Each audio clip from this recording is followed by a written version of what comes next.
tardes. El Colegio de la Frontera Norte, a través del Observatorio de Legislación y Política Migratoria y la Maestría en Estudios Culturales, les agradece por estar conectados a la presentación de nuestro libro digital titulado Migraciones Centroamericanas en México, Procesos Socioespaciales y Dinámicas de Exclusión, editado por el Instituto de Geografía de la UNAM y que fue coordinado por Guillermo Castillo Ramírez, a quien le doy la bienvenida.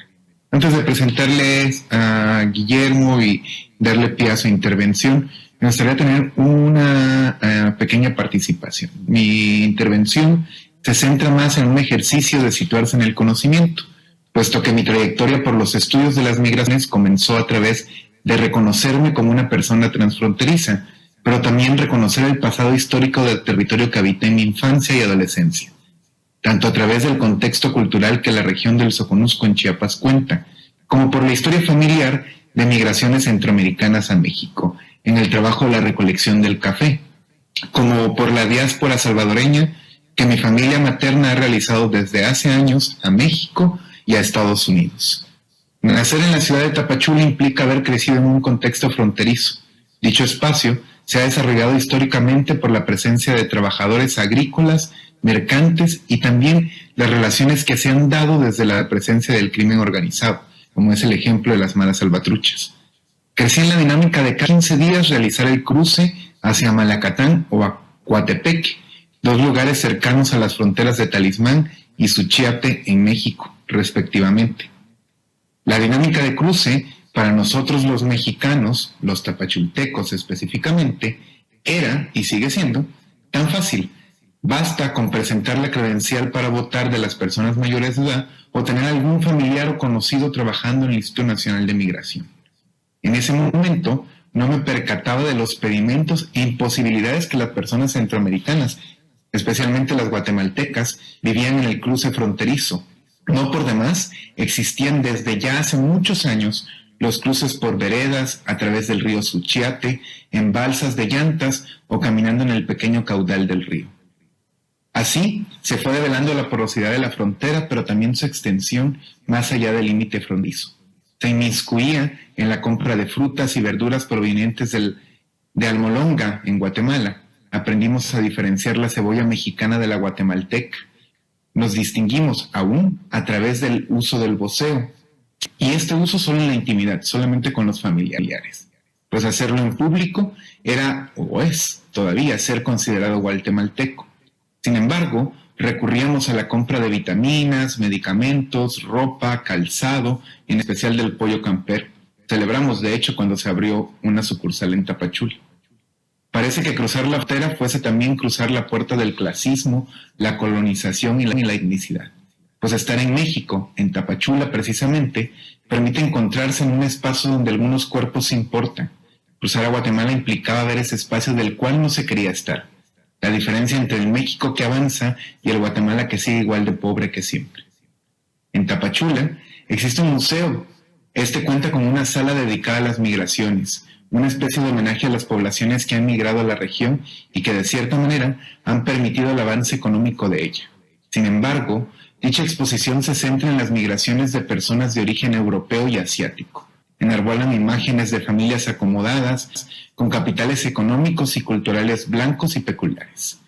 La migración de las personas de origen centroamericano tiene dedicadamente solo un espacio pequeño, y lo que ahí se describe sobre ello es solo un pasaje por las actividades serviciales que realizaban y que siguen realizando en la región.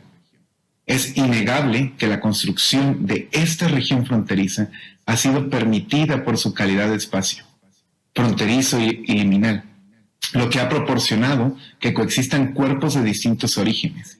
Sin embargo, también esta región se ha recreado a partir de la división cultural, una negación que también se ha constituido como una especie de proceso sistémico que ha permitido la construcción del Estado-Nación en esta parte del país, que de cierta manera contribuye a la administración y organización social a través de distinciones poblacionales. Los países que conforman el llamado Triángulo Norte Centroamericano, Guatemala, Honduras, El Salvador y Nicaragua, que de dicho sea de paso, esta categoría ha establecido a esta región como un lugar de distinción residual y donde se han establecido técnicas e instrumentos institucionales de poder, determinando subjetividades y saberes específicos sobre esta región. Las relaciones de poder en este territorio se han instaurado a través de técnicas de control, pero que han impactado de gran manera a las personas que lo habitan o transitan. Las distinciones que se realizan en torno a Centroamérica pueden considerarse que tienen como eje central discursos de biopolítica, sobre todo aquellos que se hacen desde sistemas de diferenciación, peculiaridad de los complejos industriales fronterizos, el cual tiene como objetivo el control de aparatos políticos y económicos donde se producen formas de exclusión discursiva, que han sido históricas, se han modificado de acuerdo a los movimientos migratorios, las caravanas, por ejemplo, y que son institucionalmente coercitivos, no solo desde las instituciones gubernamentales, sino que también desde actores y sujetos no gubernamentales, la sociedad civil en general y entre los cuerpos mismos migrantes. El complejo industrial transfronterizo son estas series de instituciones estatales o no gubernamentales, actores, sujetos y agentes que median, controlan y contienen los flujos migratorios de las personas que deciden desplazarse entre y por los países, ya sea de manera regulada o no. Esto conlleva que dichas instituciones operen como aparatos de poder de los estados y de la ciudadanía sobre estas corporalidades que se desplazan. Así, los migrantes son vistos como clandestinos, una amenaza cultural en tanto hacia los procesos identitarios fronterizos como hacia la construcción de una identidad nacional propicia.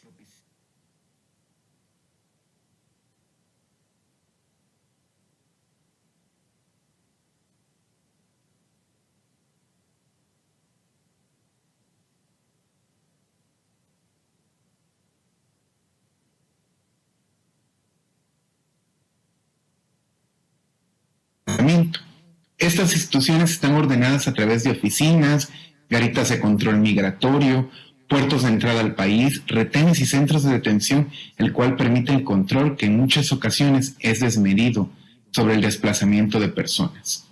Por ejemplo, en Chiapas existen retenes migratorios a lo largo de toda la costa del estado.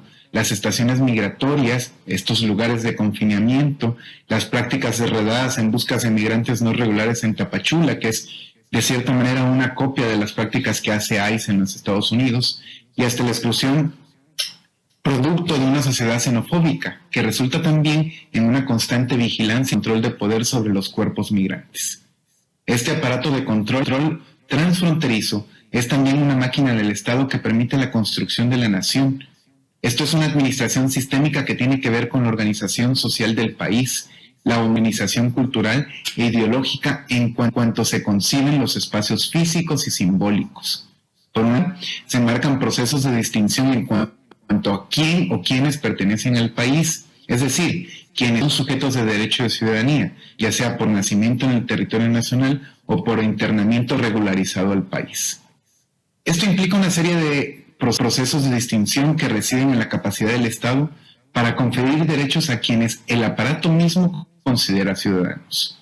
Pero por otro lado, realiza una serie de control con quienes no son sujetos de goce de derechos nacionales, creando en ellos una serie de lógicas de vigilancia que constantemente segregan, pero también ubican a aquellas personas que viven en la ilegalidad, entre comillas, de legislaciones nacionales.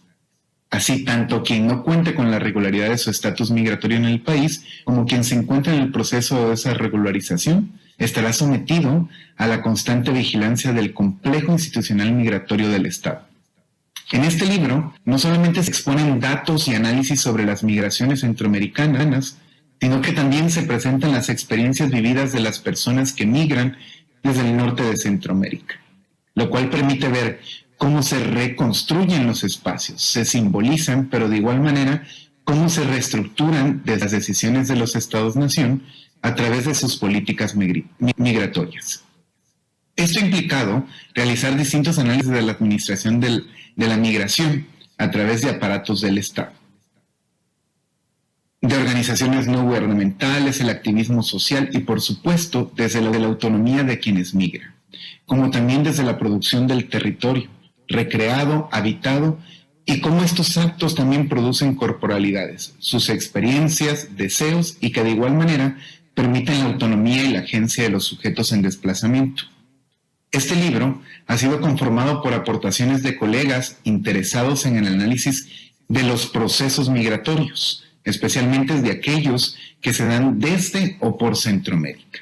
En tanto, el Triángulo Norte de esta región como en el México centroamericano, también llamado la Frontera Sur. Me permito entonces mencionar a quienes escribimos en la obra que ahora presentamos. Escribimos Jonathan Ibarra Coronel, que es licenciado y maestro en Geografía por la UNAM, y trabaja perspectivas espaciales y territoriales en cuanto a temas de migración y turismo. Jorge González Sánchez, que es licenciado y maestro en Geografía por la UNAM, está adscrito al Departamento de Geografía Social del Instituto de Geografía de la Universidad Nacional. Sus líneas de investigación son procesos urbanos, migración interna y migración internacional. Abdel Camargo Martínez es doctor en Antropología por la UNAM, es catedrático CONACYT en el Colegio de la Frontera Sur, en el campus en la unidad de Tapachula, y es miembro del Sistema Nacional de Investigadores. Sus líneas de investigación son migraciones internacionales, fronteras y procesos étnicos. Sergio Prieto Díaz es doctor en Ciencias Sociales y Política, es catedrático por el CONACYT, catedrático del CONACYT en el Colegio de la Frontera Sur en la unidad Campeche y miembro del Sistema Nacional de Investigación. Sus líneas de investigación son migraciones forzadas, megaproyectos y procesos fronterizos. Juan Vicente Ibarra Mayén es licenciado en Ciencias Políticas por la Universidad de Valencia y maestro en Estudios Latinoamericanos por la UNAM. Sus líneas de investigación son migración hondureña y garífuna, despojo territorial y fronteras. Yo, Ernesto Zarco, soy doctor en Estudios Regionales por la Universidad Autónoma de Chiapas. En este momento soy investigador postdoctoral del CONACYT en el Colegio de la Frontera Norte, en el Departamento de Estudios Culturales. Soy miembro del Sistema Nacional de Investigadores. Mis líneas de investigación de trabajo son migración internacional, estudios de lesbianas, gays, bisexuales, trans y otras identidades no heteronormativas, corporalidades y procesos regionales. Y quien coordinó este libro, como mencionaba al principio, es Guillermo Castillo Ramírez. Él es investigador titular definitivo del Departamento de Geografía Social de la Universidad Nacional Autónoma de México. Es doctor, maestro en antropología por la misma universidad. Ha publicado artículos en algunas de las revistas de geografía y ciencias sociales más importantes de Hispanoamérica, España y Portugal, como la revista Boletín de Asociación de Geógrafos Españoles, Finisterre, Investigaciones Geográficas, Revista Mexicana de Sociología, Revista Española de Educación Comparada y Revista Mexicana de Ciencias Políticas y Sociales. Sus más recientes libros son, en el 2022, Procesos Territoriales en México, Conflictos y Actores sociales en contexto étnico-rurales. Este libro que presentamos, de Migraciones Centroamericanas en México, Procesos Socioespaciales y Dinámicas de Exclusión. Y sus líneas de investigación son Geografía de la Migración Internacional, Migración Forzada y Regularizada en Contextos Fronterizos y Procesos de Territorialización, y pertenece al Sistema Nacional de Investigadores Nivel 2. Memo, te doy la bienvenida y te cedo el micrófono. Muy bien, muchas gracias. Quisiera iniciar justamente gracias a todos los que están presentes, ¿no? Por las redes sociales del COLEF. Por supuesto, un agradecimiento al Colegio de la Frontera Norte por el espacio, especialmente a la Maestría en Estudios Culturales y a los doctores, a los buenos colegas Ernesto Zarco y Juan Antonio del Monte, ¿no? Que hicieron posible que esto aconteciera. Y considerando el encuadre que hizo Ernesto, a mí me gustaría transitar por, tres líneas generales. Una que tiene que ver justamente con el encuadre desde el cual se pensó el libro, y esto nos permitirá en un segundo momento de esta parte inicial apuntar lo distintivo de este texto en relación a una amplia literatura que se ha producido en los lustros. Sobre todo en el carácter muy vinculado con la maestría, ¿no? En relación justamente a procesos socioculturales en contextos políticos, ¿no? Las segundas dos intervenciones que haré tendrán que ver un poco con cuáles líneas se abren o en cuáles líneas se inserta justamente en normas generales esta obra, y cerraré justamente apuntalando cuáles son los derroteros por los que habría que transitar una vez planteado esta serie de contribuciones, ¿no? Dicho esto, también quizás sea interesante decir que hubo un énfasis deliberado por reunir una serie de colaboraciones de distintos colegas del sur con una experiencia y con una serie de perspectivas que articulaban justamente visiones que tenían que ver con los procesos culturales, la política en contextos fronterizos, ¿no? Y que tenían una amplia trayectoria y también un claro compromiso y trabajo de campo en relación a los temas de estudio, ¿no? Bueno, dicho esto, entonces iniciaría la primera parte. Como ustedes bien saben, se partió justamente de considerar que la migración originaria en el norte de Centroamérica, sobre todo de Honduras, Guatemala y El Salvador, es una migración que tiene una serie de rasgos muy, muy peculiares y que tiene una dimensión, como bien se sabe, de carácter histórico-estructural, ¿no? Esta discusión ya la han dado diversos colegas, hay una batería potente y robusta en términos de la economía política de la migración que nos ha mostrado cómo, digamos, una serie de procesos histórico-estructurales, ¿no? Vinculados sobre todo a la configuración de los aparatos productivos, pero también a las relaciones regionales y el papel de Estados Unidos en la región, ha jugado un papel fundamental. Y de lo que se trataba justamente, esto es justamente posibilitar la lectura de las causas de esta migración en una clave multicausal, pero que jerarquizara cuáles son algunos de los procesos más destacados, entendiendo sobre todo la vertiente económica, ¿no? En relación a oportunidades laborales, salario, costos de vida, ¿no? Y condiciones materiales de desarrollo. También un encuadre sociopolítico que tenía que ver justamente con una serie de contextos muy adversos en Centroamérica, muchas veces producidos por las dinámicas regionales del papel de los modelos económicos, muchas veces instaurados desde el norte global, particularmente Estados Unidos, ¿no? Y justamente contextos políticos muy adversos, como el caso de el golpe de Estado en Honduras, ¿no? Con el caso de Zelaya.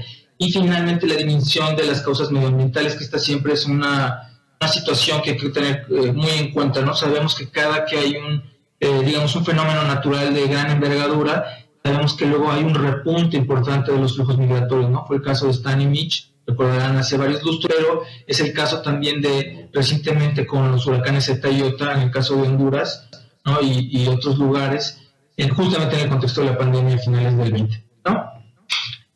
Por otro lado, en esta serie de características era fundamental para el encuadre general transversal del texto pensar que se daba en un contexto de regularización. Aquí se partía justamente de una lectura que tenía que ver con la idea, como sobre todo los títulos iniciales, pensar las migraciones no como a los migrantes como irregularizados en sí mismos, sino al revés, sino como procesos de construcción sociopolíticos que aluden a los estados nacionales, sobre todo de tránsito y destino, quienes son los cuales, al pedir determinados documentos, irregularizan de facto a las poblaciones extranjeras.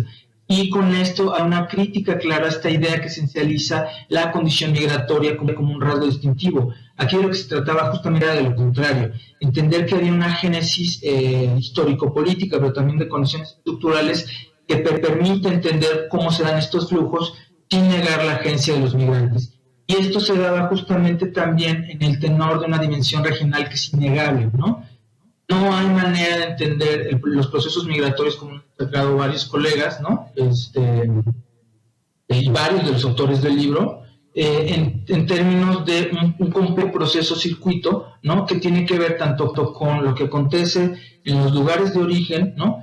Con la generación y la configuración de adversos contextos de expulsión, los cuales ya mencioné brevemente, la articulación con los territorios de tránsito, como puede ser México, y tener siempre presente el papel de Estados Unidos en una doble medida, en una triple medida, tanto como un papel fundamental en términos políticos en la región, políticos y económicos, ¿no? que propició ciertas dinámicas de desarrollo o falta de desarrollo económico que han incrementado las migraciones.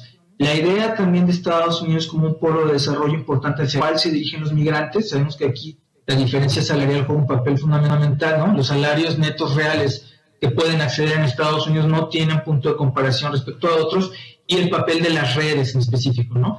Pero finalmente, y esto no es un también como muchas de las políticas de contención migratoria, de desarticulación de los tránsitos migratorios de las poblaciones irregularizadas, están justamente articuladas, instauradas y dictadas justamente desde este punto del norte global, ¿no? Sabemos que han tenido un papel muy claro y preponderante en términos de la influencia de la política migratoria de México, pero también de varios países del norte de Centroamérica. El caso de la pandemia fue un ejemplo muy, muy importante, pero en México ya habíamos tenido claros casos de esto, por ejemplo, con el programa integral Frontera Sur, recordarán en el contexto de la crisis de los niños menores, de los niños y menores migrantes no acompañados, ¿no? Y su articulación con el programa Frontera Sur, que fue un ejercicio de contención de parte del gobierno mexicano, o en el caso previo a la pandemia muy reciente, con el caso de la amenaza de Trump, que desembocó en el envío de la Guardia Nacional por parte del gobierno mexicano a la Frontera Sur, ¿no? Y de alguna manera, el último punto que cierra esta caracterización de la cual se parte para este suelo común, tiene que ver justamente con la idea de que hay una serie de procesos de violencia y exclusión que se construyen justamente en la articulación y en la instauración de esta serie de políticas de contención migratorio que tienen una expresión escalar diferenciada, tanto en puntos muy locales como la frontera sur, de carácter nacional, como en el caso de Estados Unidos o México, pero también una dimensión claramente regional, en términos de cómo el cierre de fronteras han sido estrategias recurrentes tanto en el sur de Estados Unidos, en el sur de México y en el norte de Centroamérica, ¿no? Este es de alguna manera, digamos, el basamento común que permite entender el libro. Ahora bien, me voy a abocar ahora en esta parte B de la primera sección a ponderar cuáles son algunos de los aportes de los capítulos que me parece pueden ser más interesantes para este tipo de espacios y que tienen justamente que ver con la relación entre leer las migraciones como dinámicas espaciales en contextos fronterizos desde aristas claramente político-culturales, ¿no? Y en este sentido detallaré con más precisión los últimos 3 capítulos del texto porque me parece que dan cuenta de una serie de temas que también se han trabajado en Frontera Norte y con los cuales se puede dialogar y hacer ejercicios de cotejación muy importantes. El primero de estos es el capítulo 4 de Abdel Camargo y Sergio Prieto, que tiene que ver titulado de manera muy sugerente como Fronteras de la Frontera Sur entre reordenamientos territoriales y redistribuciones poblacionales. Básicamente la apuesta de Abdel y Sergio es justamente pensar cuáles son los sentidos y contradicciones entre los territorios pensados en el doble sentido como expresiones del andamiaje estatal materializados, pero también como ejercicios de las poblaciones para lograr una serie de necesidades, ¿no? Y esta tensión permite leerse de alguna manera analítico a través de una propuesta que ellos tienen de leer la frontera en dos grandes componentes. Uno que tiene que ver con la frontera sur-sur, o el sur de la frontera sur, que lo diría más a lo que pasa en Chiapas y Oaxaca, ¿no? En clave de las lecturas sobre todo de los procesos migratorios irregularizados, pero también de los ejercicios de contención y movilidad, ¿no? Incluso ellos hacen una geología que va desde lo que acontece en buena parte de la década pasada, pero también lo que justamente ocurrió en el contexto de la pandemia y los ejercicios de contención migratoria que fueron muy, muy drásticos, ¿no? El otro componente fundamental de esta lectura es el norte de la frontera sur. Aquí ellos se decantan justamente por pensar lo que acontece en el caso de Quintana Roo, Yucatán, Campeche y Tabasco, ¿no? Y aquí ellos dialogan justamente en términos de lo que pasa en términos del sur-sur, digamos, de Oaxaca y Chiapas, con lo que acontece con los proyectos del norte de la frontera sur, en el caso justamente de estos procesos emblemáticos de desarrollo. Ellos abordan 2 casos, no solo, pero de manera importante, el programa Sembrando Vidas y el caso del megaproyecto del Tren Maya, ¿no? Creo que este es un análisis muy actual que pone a dialogar múltiples procesos y que muestra que las fronteras son una articulación de procesos muy complicados en donde los territorios tienen que entenderse como, como procesos en los cuales se disputan una serie de fronteras y de recursos y en el cual se ponen en juego justamente actores como el Estado, pero también otro tipo de sujetos sociales muy diversas poblaciones. La apuesta de ellos tiene que ver justamente con la idea del vórtice migratorio como esta articulación de procesos que decía y de territorio de uso, ¿no? Es un capítulo muy sugerente y con una amplia densidad. El otro capítulo que me parece muy, muy interesante es justamente el de Ernesto Zarco, titulado Mampitos de la 12, Análisis Socioespacial de las Corporalidades Migrantes No Heterosexuales en Tapachula, Chiapas, ¿no? Esta es una propuesta muy, muy interesante porque lo que muestra es justamente un análisis de los procesos de inclusión-exclusión en un espacio urbano muy concreto hacia poblaciones migrantes no heterosexuales en Tapachula, ¿no?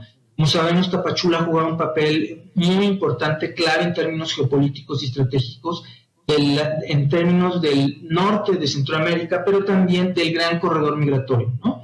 La apuesta de él es bastante interesante en términos de ver cómo los procesos de intensificación migratoria, pero también los agudos procesos de control migratorio y la lectura que la sociedad hace de esto, ha generado y diversificado nuevas corporalidades de poblaciones migrantes, particularmente con poblaciones no heterosexuales en ciertos espacios muy concretos de Tapachula, ¿no? Entonces, el lente justamente de los espacios urbanos fronterizos es visto mediante la idea de que han sufrido estos contextos específicos varias modificaciones, y estas modificaciones tienen una expresión diferenciada. Por un lado, tienen una expresión en términos de lo físico, geográfico, de cómo cambian en términos materiales, también en relación a lo político-administrativo, sobre cómo, digamos, cuáles son las medidas que han tomado los órdenes estatales en sus diversas escalas para ello, pero también en términos simbólicos en relación a las poblaciones migrantes, ¿no?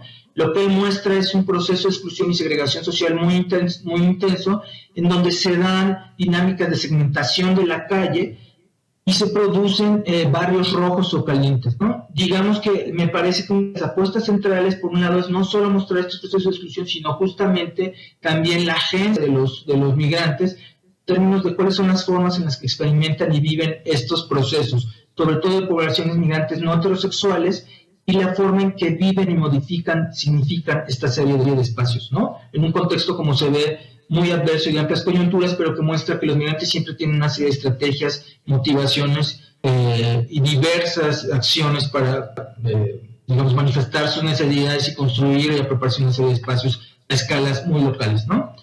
Y el tercer capítulo, que me parece muy sugerente, tiene que ver con una lectura racializada justamente de las migraciones garífunas hondureñas en tránsito. Es el capítulo de Juan Vicente Iborra. Este es un capítulo muy interesante porque hace una lectura en clave genealógica, histórica, de las migraciones garífunas.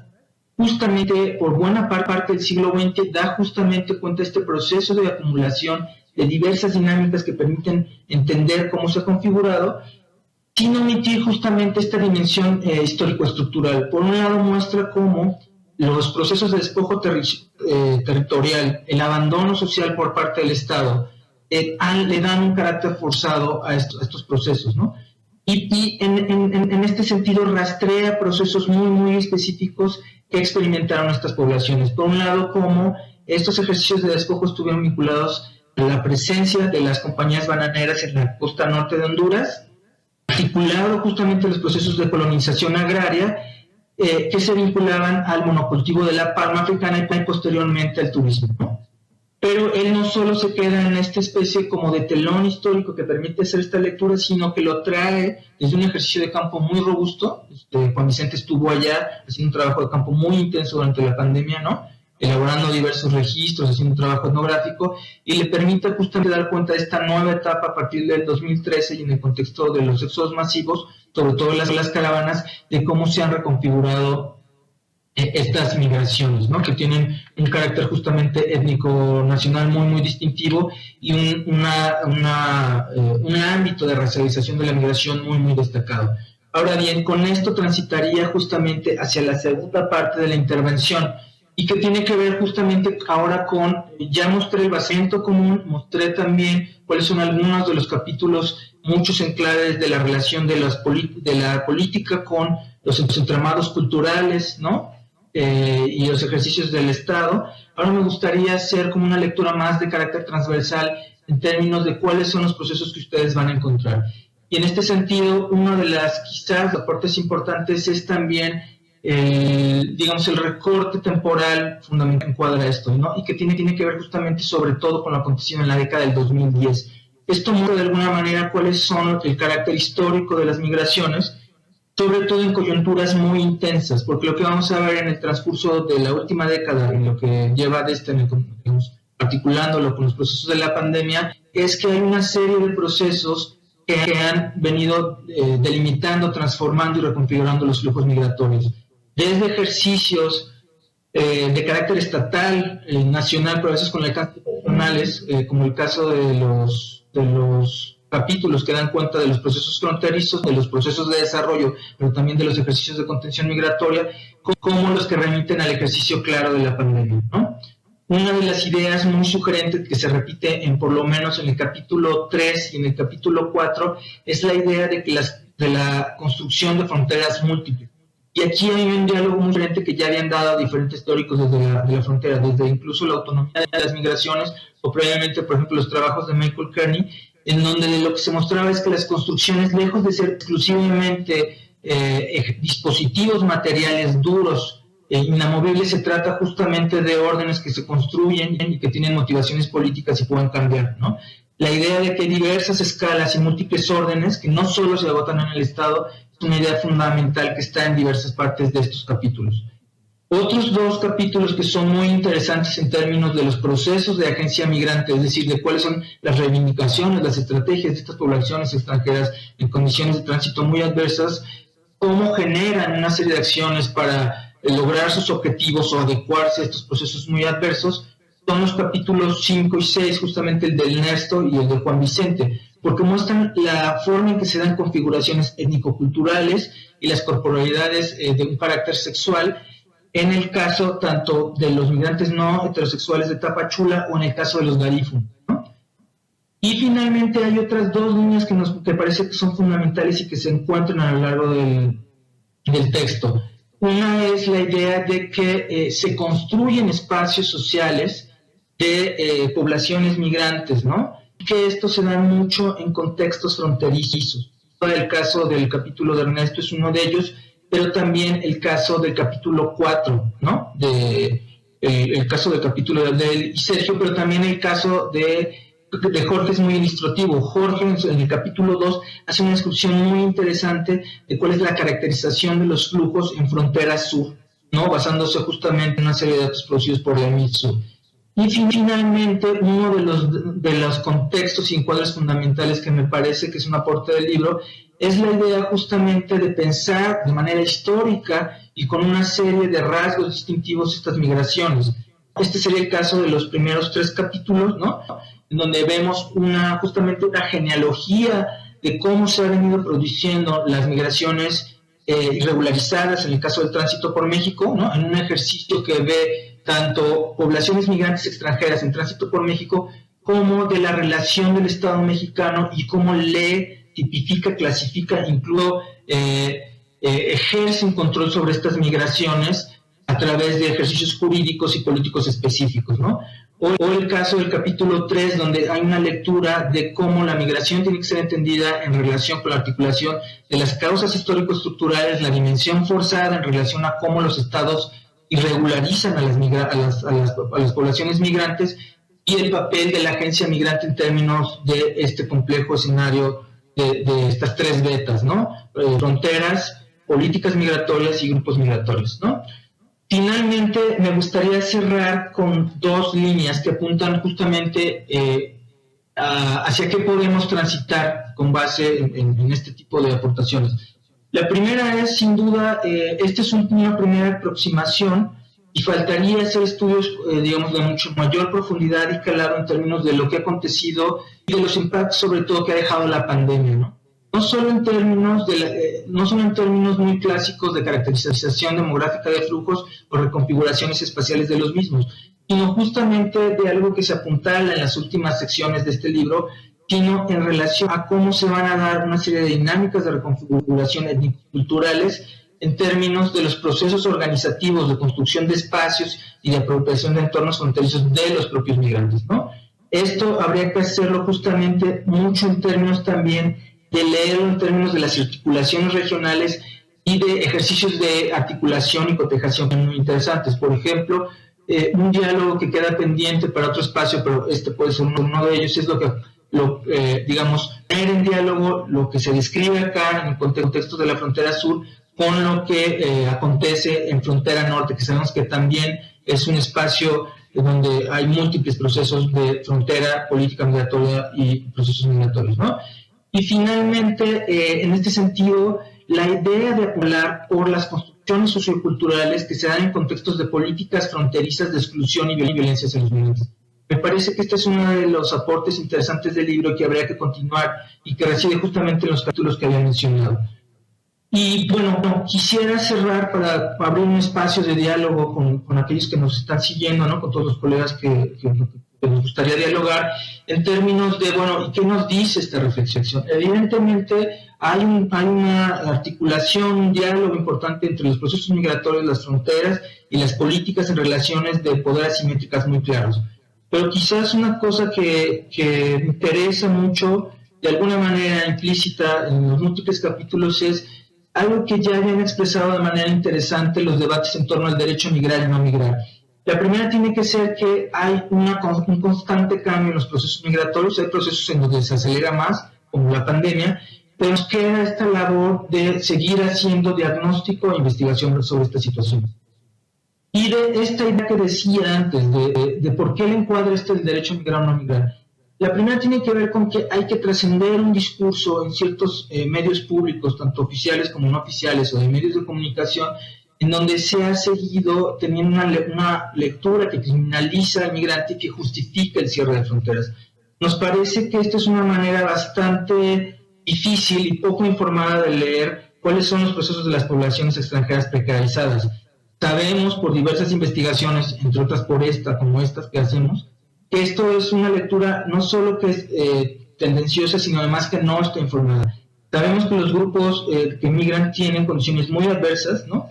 Migran para cumplir una serie de necesidades y que además se alejan claramente de este estigma de aquel que comete una falta administrativa al no tener documentos migratorios. La idea de una migración regular con documentos migratorios es una idea compleja porque además no se evidencian cuáles son todos los procesos sociales, políticos que se necesitan para poder llevarlo a cabo, ¿no? Y sabemos que muchas de las migraciones salen en condiciones muy adversas y difícilmente pueden tener acceso a ello, ¿no? Y en este sentido cerraría diciendo algo que me parece que compartimos varios de los autores, y es la idea de que hay que pensar en clave de otro tipo de política migratoria, ¿no? No podemos seguir pensando que un ejercicio basado en la idea de seguridad nacional, en el cierre de fronteras, es acorde con el respeto a los derechos y las necesidades de los migrantes. Sabemos que ante todo tendrían que estar en este espacio de discusión, no hablo de este, hablo en el término del debate público sobre las migraciones, tendrían que tener una centralidad fundamental los migrantes con sus propias motivaciones, anhelos, causas y necesidades. Y lo que haría falta justamente es ponerlos en el centro y no anteponer una serie de necesidades que tienen que ver más con lógicas estatales, siempre muy legítimas, pero que no agotan ni minimizan el problema, y que además habría que enunciar esta dimensión claramente regional que nos permitiría tener otro tipo de enfoques, discusiones y de propuestas de política pública, ¿no? Muchas gracias. Gracias, Memo, por la intervención. Tenemos unas preguntas en la transmisión.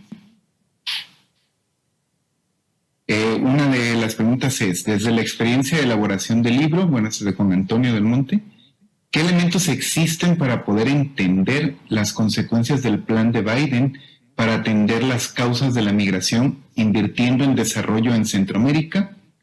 ¿Cuáles son las limitaciones y posibilidades de esta perspectiva de inversión en las causas? ¿Y ha cambiado algo a partir de este plan?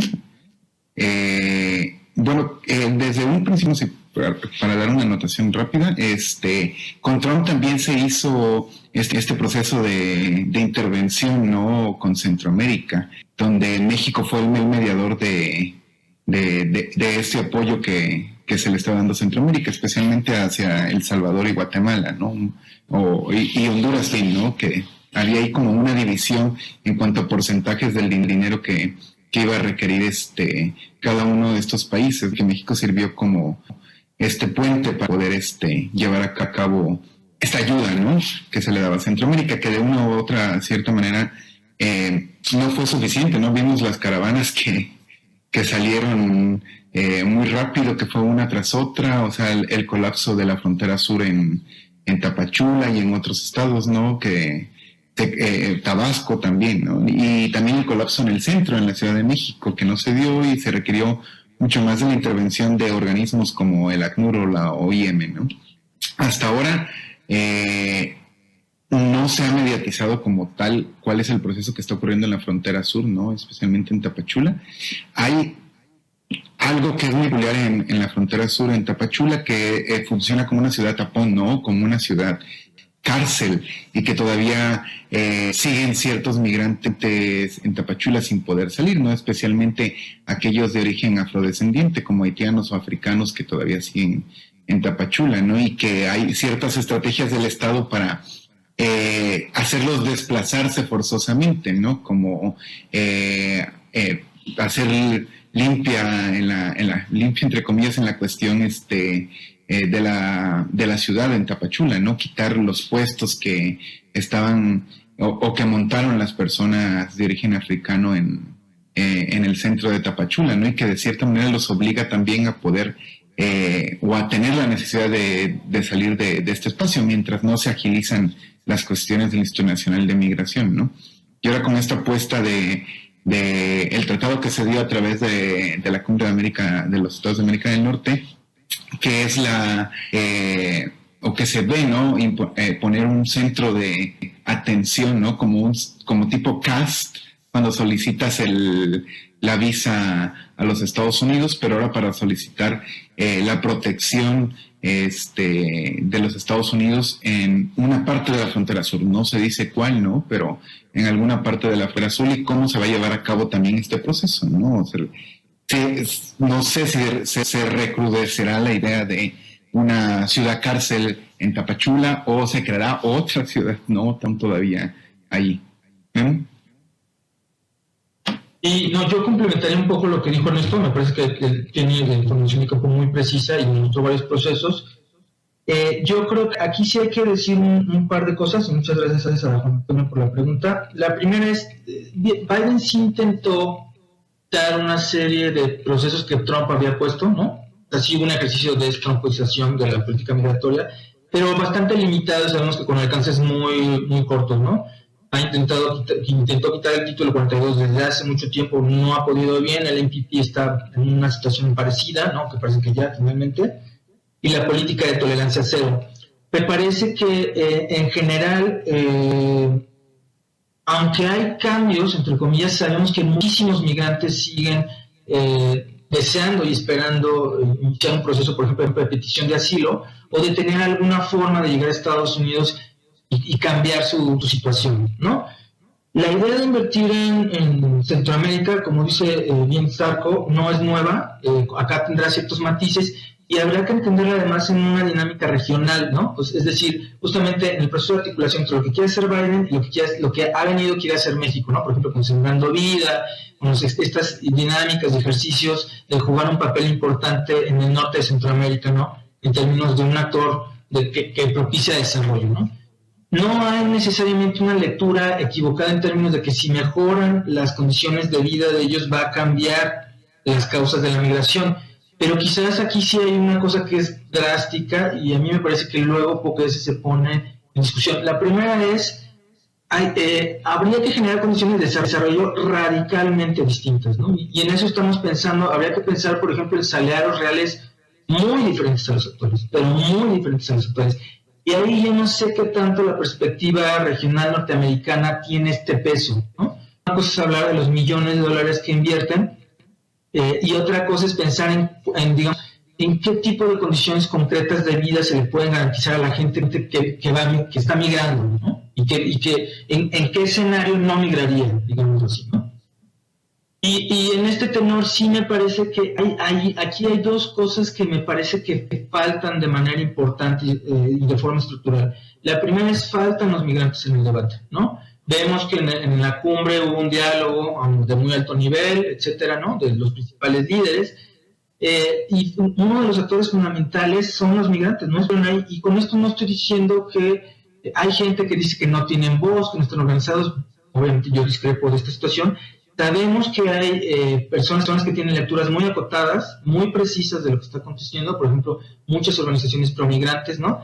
Que tienen una voz muy sugerente que dar y que podrían dar perspectivas y visiones muy informadas de esto, ¿no? Me parece que ellos faltan en el debate, tanto los migrantes, ¿no? Con sus necesidades muy acotadas, como las organizaciones promigrantes de diverso tipo, ¿no? Y finalmente hay una discusión política de fondo, y es cómo discutimos procesos regionales. Si seguimos discutiendo los procesos regionales en términos de la agenda del norte global, en este caso de Estados Unidos, vamos a seguir teniendo siempre una visión muy parcial y siempre en función de las necesidades de ellos. O sea, es cierto que el proceso de asilo ha crecido un poco, no de la manera que necesita crecer. Es cierto, por ejemplo, que hay mucho más visas de estas para trabajo de las H2, es decir, de los programas que se tienen, esto es cierto, pero lo que hay que preguntar es, ¿estos mecanismos dan respuesta a estos miles de migrantes que vienen de condiciones muy precarias y que no necesariamente cuentan ni con el conocimiento, ni con los requisitos específicos para acceder a tales programas? Y por otro lado, y cierro con esto, la reflexión de fondo a mí me parece es, aquí no nos podemos olvidar que Estados Unidos tiene un papel de responsabilidad moral muy, muy importante, moral y política. Él de alguna manera ha tenido un papel fundamental, este Estado Nacional ha tenido un papel fundamental en la producción de los contextos de expulsión, en dos grandes medidas, ¿no? En tres grandes medidas. La primera, en términos de una agenda política que siempre le viene a él, ¿no? La otra, en términos de un intervencionismo militar, ¿no? Y de conflictos muy clara. O sea, recordemos el caso donde apoyó el terrorismo de Estado en Guatemala a finales del siglo pasado, y donde apoyó la guerra de contrainsurgencia de El Salvador. Sabemos que los orígenes históricos de estas migraciones tienen que ver con esto.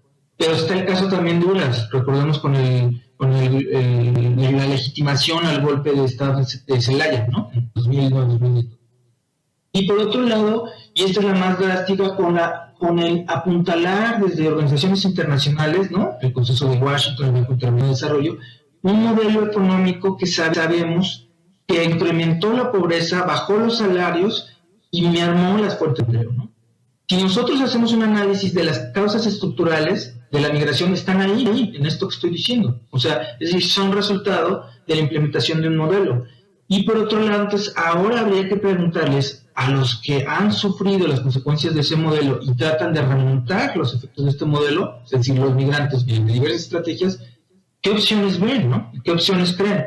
Entonces, me parece que por ahí iría también como un ejercicio de reflexión más vasto que piense desde otro sitio, ¿no? También y justamente desde las migrantes. Y sí, esta intervención da respuesta también o enlaza con la pregunta última de Juan Antonio, que cuál es el papel de los megaproyectos en nuevas exclusiones y desplazamientos en la zona sur del país. Creo que también hay otra cosa que tendríamos que apuntar como la discusión, y es no solamente el desplazamiento transfronterizo de personas provenientes del norte centroamericano, ¿no? Y de otras nacionalidades, sino también el desplazamiento interno que se está dando en este espacio, ¿no? También las poblaciones, por así decirlas, de ahí, de Tapachula, de otros espacios étnicos también dentro de Chiapas, han estado desplazadas, ¿no? Y se han enfrentado también con estas cuestiones que se enfrentan los migrantes al entrar al país, ¿no? O sea, no hay oportunidades de contratación laboral, las contrataciones que se dan son por meses muy pequeños, por meses cortos, ¿no? Son serviciales por completo, son cosas que tendría que hacer el Estado, sufragarlo el Estado mismo o el municipio mismo, ¿no? Como la limpieza de calles, etcétera. Y se está creando otra imagen también del migrante, ¿no? Pero también hay que poner en la discusión el desplazamiento que se está dando de manera interna, por así decirlo, de las personas que son de Tapachula, ¿no? Que no vienen de un origen de otro país, etcétera, ¿no? Y aquí yo nada más comentaría algo de lo que está diciendo Ernesto. Justamente, por ejemplo, esa es la apuesta de Abdel y de Sergio en el capítulo 4. Pensar la vinculación de procesos migratorios irregularizados, transfronterizos, con otras dinámicas de megaproyectos y de justamente otro tipo de movilidades, quizás no transfronterizas de migraciones internas, ¿no? Por ejemplo, la relación entre algunos megaproyectos, por ejemplo, concretamente el Tren Maya, y los impactos de esto a nivel muy local, ¿no? Y se viene bien a lo que venía diciendo Ernesto. O sea, aquí sabemos que se van a dar procesos de migración interna, ¿no? Por ejemplo, en términos de, digamos, de la expropiación o de la compra de las tierras para toda la infraestructura turística, que evidentemente generará una serie de configuraciones no solo poblacionales, sino culturales, ¿no? Y aquí sí habría que decir también que las apuestas por el desarrollo luego, digamos, hay un nivel donde se entienden y tienen relativa legitimidad, pero hay otro nivel donde sabemos que hay modelos de desarrollo que sabemos que tienen sus claras limitaciones. Por ejemplo, el turismo. El turismo en general se ha pensado desde hace varios lustros como una serie de actividades económicas que generan algún tipo de derrama económica. Pero también sabemos que esa derrama económica es muy selectiva, diferenciada, y para los empleos, el grueso de los empleos es baja, además es una de las situaciones laborales que sabemos que están más precarizadas, ¿no? Por el esquema de bajo salario, alta propina, por ejemplo, en el caso de muchos servicios turísticos, y que de alguna manera, aunque pueden resolver situaciones conjunturales precisas, en el fondo no van a generar condiciones de desarrollo muy diferentes, ¿no? Entonces, por ejemplo, habría que pensar eso, ¿qué esquemas de desarrollo no solo cumplen con lógicas macroestatales y del gran capital, ¿no? O de grandes empresas, sino también generan efectivamente procesos mucho más generalizados de desarrollo para la población, en términos concretos, acceso a salud, vivienda y salario, ¿no? Entonces sí hay ejercicios ahí que pueden encontrar ustedes de manera muy interesante, y que además esto es algo que ya habían apuntalado de alguna manera otros colegas como el grupo de Daniel Villafuerte, ¿no? Cuando articulaba lo que pasaba en el Plan DIDA con los procesos migratorios, ¿no?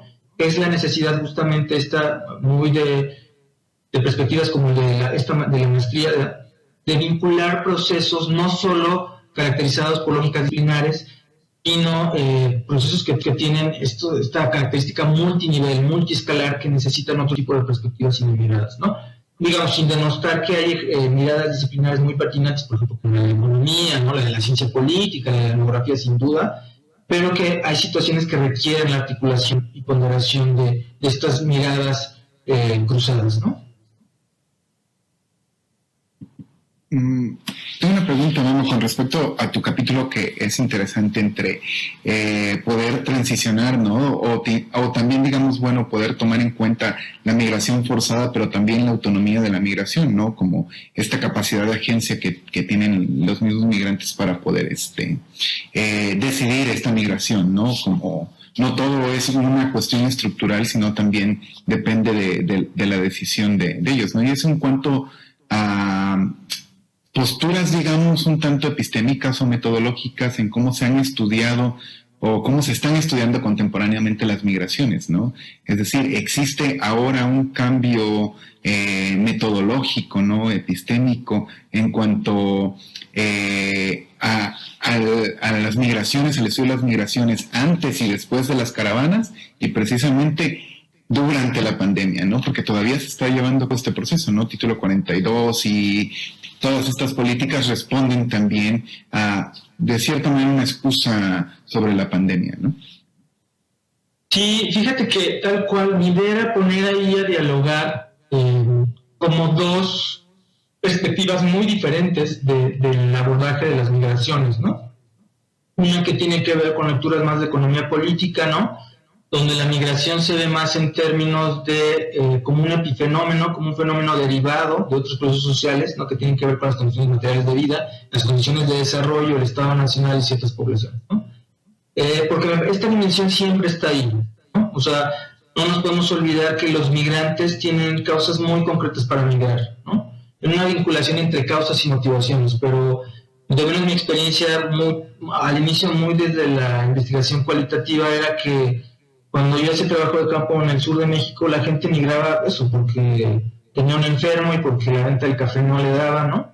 Porque tenía casas de madera con techos de lámina, y quería construir una casa una base en concreto, unos cimientos de concreto, y no le daba la cosecha del café, ¿no? Entonces, esa fue una dimensión que siempre estuvo ahí con un carácter muy local, pero que después me pareció que está siempre presente, y en esa triple lectura, mucho en términos de la situación económica, del papel de los estados nacionales y también del salario al que acceden en el país de destino.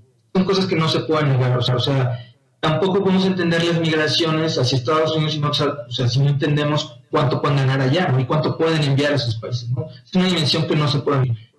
Como bien dices, tampoco la ruta, porque mi intención desde el inicio tampoco era anular a los migrantes y volverlos una especie de variable en esquemas mecánicos duros, ¿no? Donde no tienen ninguna agencia y donde ha resultado la estructura.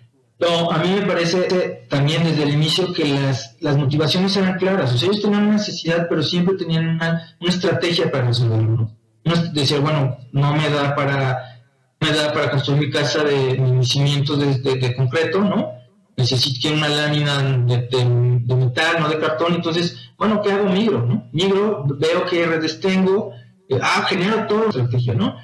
Y era debatir con una idea muy, muy repetitiva de que los migrantes, o sea, estos modelos donde la elección racional desdibuja la acción colectiva, ¿no? Una acción colectiva, claro, que no tiene necesariamente que ver con esta lectura extrema de los movimientos, no lectura extrema, sino los movimientos sociales, como los habíamos leído, están en otros escenarios, es un hecho. Que incluso ha habido movimientos migrantes con ese tipo de composiciones. Pensemos en el caso de los sin papeles o las movilizaciones del 2006 en Estados Unidos. Pero incluso en el nivel de los tránsitos migratorios, ya desde mucho antes, encontrábamos estrategias, ¿no? De liberaciones, decisiones familiares, redes de apoyo. Entonces, a mí me interesaba también poner sobre la luz eso, leer colegas que han pensado eso. Ahora sí voy a decir que hay una cosa que es muy interesante y que, bueno, que las Caravanas visibilizó otra vez, que fue esto, y es, generalmente encuentro que quien más hace esto no somos ni siquiera nosotros en el gremio académico, bueno, que sí, sino justamente las organizaciones que acompañan los procesos de los migrantes, ¿no? Que ahí sabemos que ha habido colegas de derechos humanos, de apoyo pro migrante muy, muy comprometidos, que han estado ahí y que han recogido la voz. Bueno, ustedes conocen muy bien este proyecto, por ejemplo, de Humanizando la Deportación, que me parece una apuesta fundamental de visibilizar y de darle la voz a ellos, porque ellos la tienen. Porque, por ejemplo, en este entramado teórico muy, muy interesante de la autonomía de las migraciones, muy sugerente, por ejemplo, no encontramos lo que encontramos en Humanizando la Deportación, que es a los propios migrantes. Y aquí hay un lidero académico de qué guía seguir, ¿no? Y pensarlos como un grupo y tal. Pero el ejercicio concreto de hacerlo, de pensarlo desde su propia voz, desde sus propias narraciones, desde sus propias estrategias, transita por descentrarse. Y por eso me parece tan importante como Humanizando la Deportación, estos ejercicios de los testimonios migrantes, ¿no? De descentrarnos un poco, ¿no? Claro, no lo hago en el capítulo, pero me parece que hacia allá habría que transitar, ¿no? Y que ya había una herencia importante en términos de la antropología y la sociología cualitativa de las migraciones, porque se trabajaba mucho con ellos, había esta búsqueda de las etnocategorías, de ver la manera en que ellos viven, un poco como el capítulo, o sea, cómo viven ellos estos procesos, ¿no? Pero hacer este tránsito todavía más intenso y decir, bueno, transitemos hacia un ejercicio de conceptualización de la propia migración desde ustedes mismos. Porque de facto lo hacen,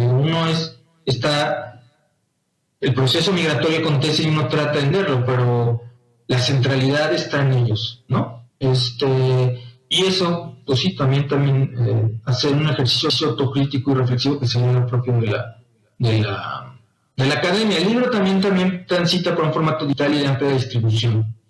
Nos falta hacer ejercicios más de traducción del lenguaje más abierto, más accesible, pero pues pensar en otras lógicas mucho más de socializar lo que es de ponernos a dialogar, de descentrarlo. No, gracias por la pregunta.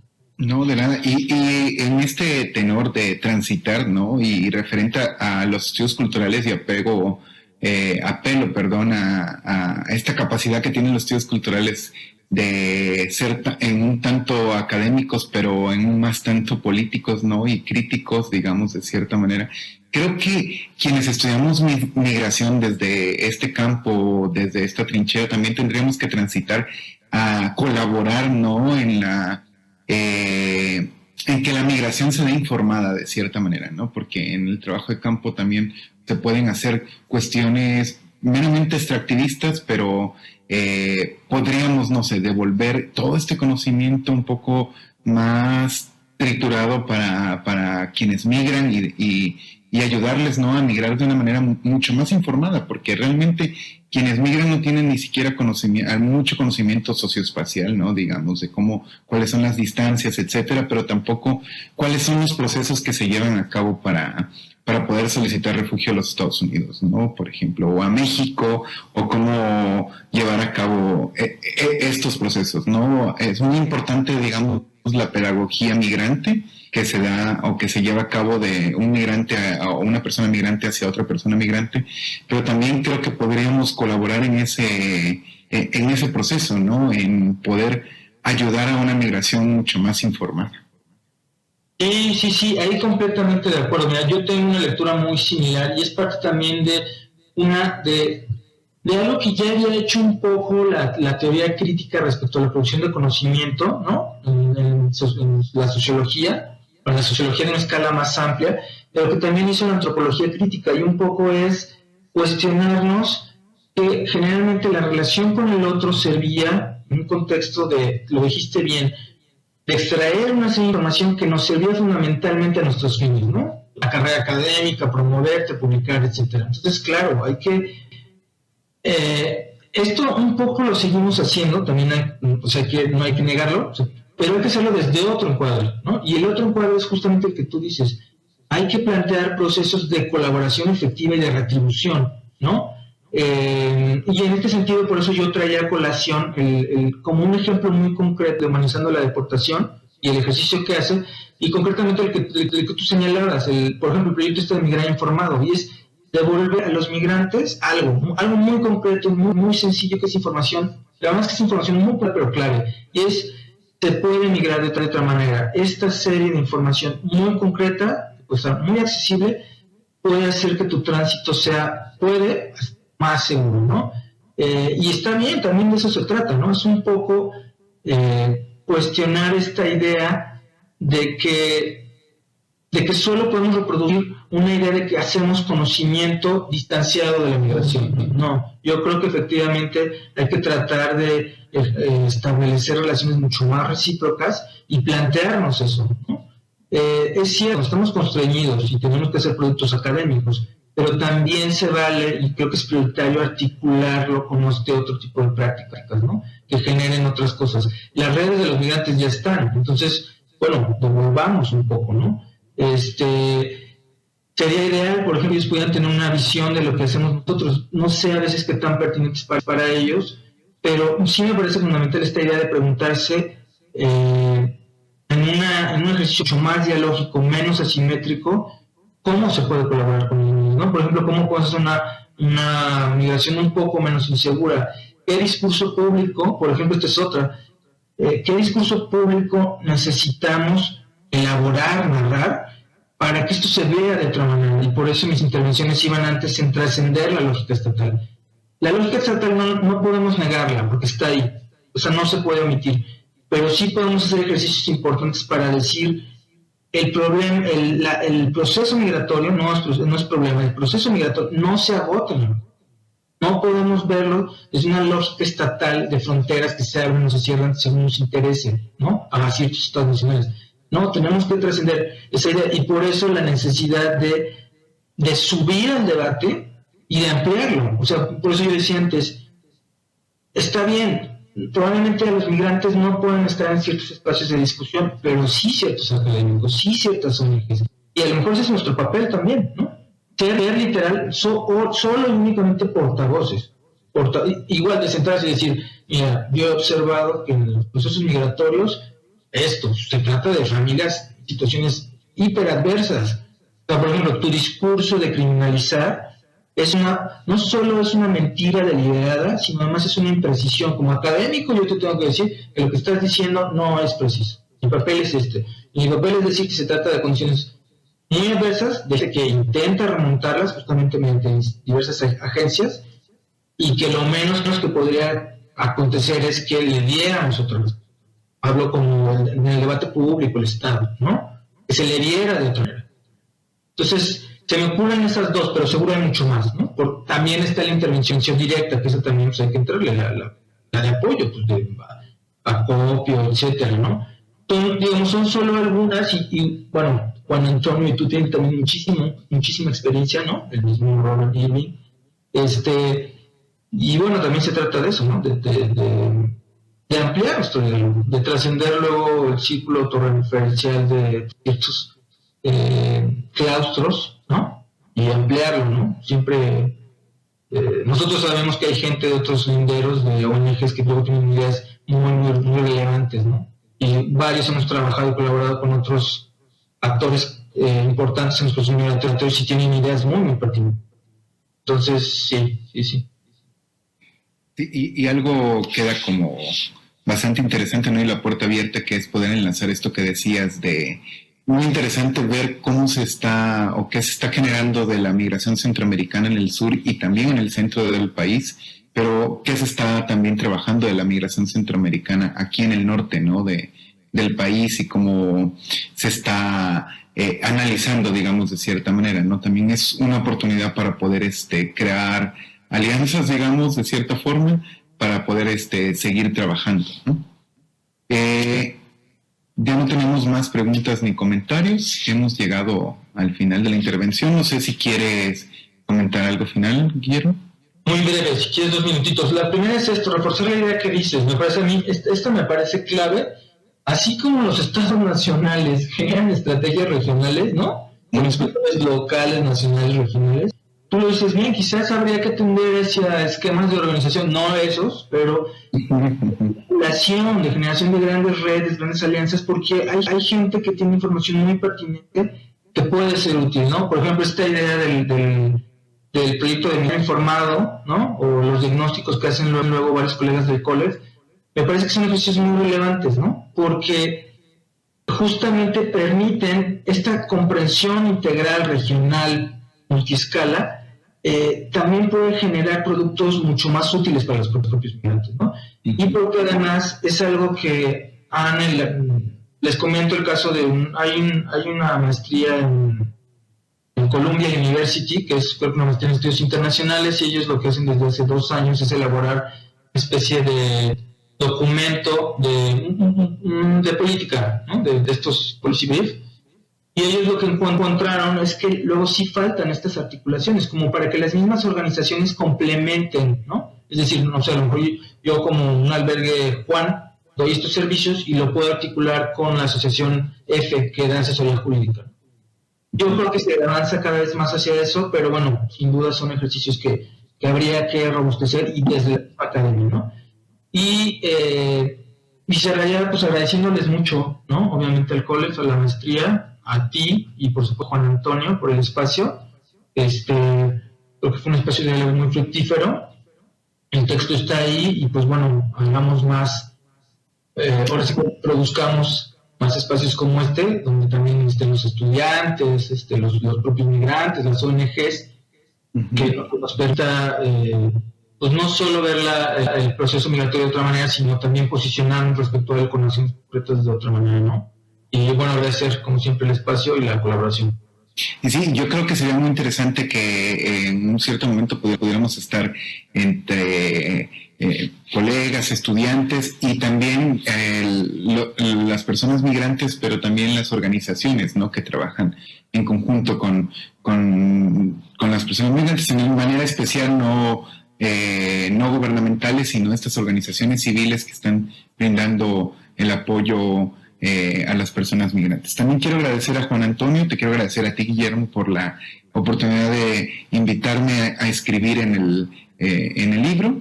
Y si ustedes desean descargar el libro, pueden entrar a la página del Instituto de Geografía de la UNAM, en la parte de publicaciones, www.publicaciones.igg.unam.mx, y ahí buscarán, encontrarán nuestro libro, dentro de esta sección, ¿no? Quiero agradecer al Colegio La Frontera Norte a través del a través del Observatorio de Legislación y Política Migratoria y de la Maestría en Estudios Culturales, y también agradecerles a todos que estén conectados en esta presentación del libro. Muchas gracias y nos estamos viendo próximamente.